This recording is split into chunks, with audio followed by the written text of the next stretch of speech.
It is April 7th, Tuesday, 2020. Jonathan Karras here, just looking over some numbers of the growth of corona in Israel. So this is a spreadsheet that I'll share with you in the comments that I put together. All these numbers are from this website here, which I will show you. corona.mako.co.il. It's a great website. Unfortunately, it's in Hebrew. We're up to over 9,000. Cue Dragon Ball Z reference. Shows numbers in the world. It also shows some nice things about how many we got in the last day, so you can see the decline. And this is the chart that most people are looking at. This is what we see in the headlines. It shows a steady increase. Now, the problem is that we're doing a lot of self-sacrifice in terms of our isolation and our quarantine and our lockdowns. But if you just look at this chart, you might miss out on the great job that we're doing of flattening the curve. So I want to show you guys how great of a job that you're doing, because I think it's really important for all of us to understand that. Now, if we take a look at these actual numbers, so what you end up with is, I'll just explain this chart a little bit. We've got the date, so it starts in the end of February, and things really started ticking up. I forget exactly when Purim was, but it was somewhere around here.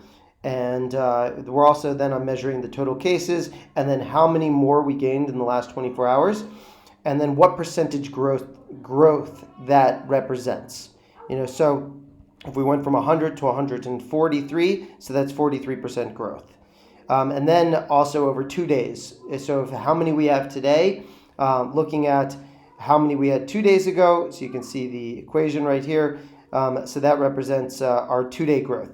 So now this, in my mind, is really what we're trying to bring down. And then I color coordinated it to show the most egregious areas in red.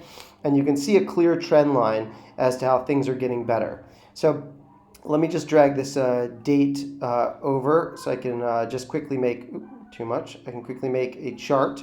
So it used to be that every 3 days we were doubling. So you can see that represented here, like on March 18th, we had 100% growth over on this date versus 3 days prior. And then we see that pretty consistently up until the lockdown started, which was really at the end of March for many of us. And then we can see how good of an impact that this has had. So let's say, for example, we'll come here and we'll make a quick chart. So I'll insert a chart, and we'll see here that a clear trend line, that we had a lot of volatility here. And then we started our lockdown, and now the thing is, also the nice thing is people ask themselves, well, what about testing? This only works if we're effectively testing. So now, as far as my knowledge, I don't have the numbers available right here, but I know that they have been published elsewhere, that we're constantly increasing the number of testing. The Ministry of Health has brought in tests from abroad.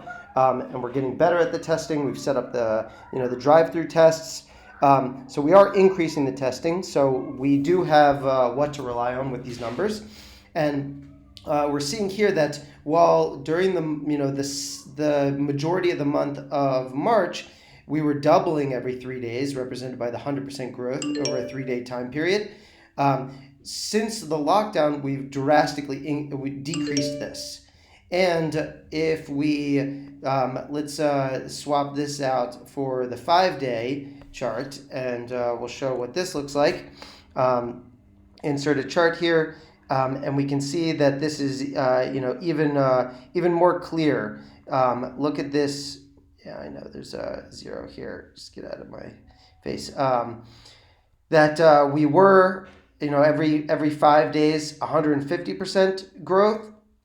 Now it went, we just cut through that line of 100% growth over the 5-day period, and we have a pretty steep decline. So this is all because of you. This is all because you have been limiting your exposure to other people. You've been staying indoors. You've been ordering delivery.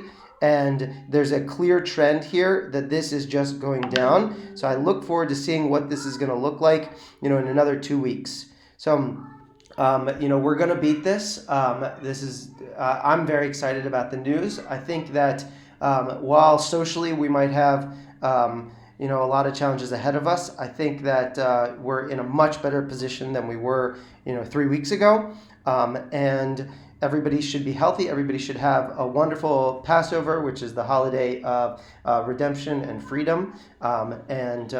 Next year we should celebrate with all of our families, especially all of our families, in the diaspora should join us here in Israel, and we should have the coming of the Messiah speedily in our days.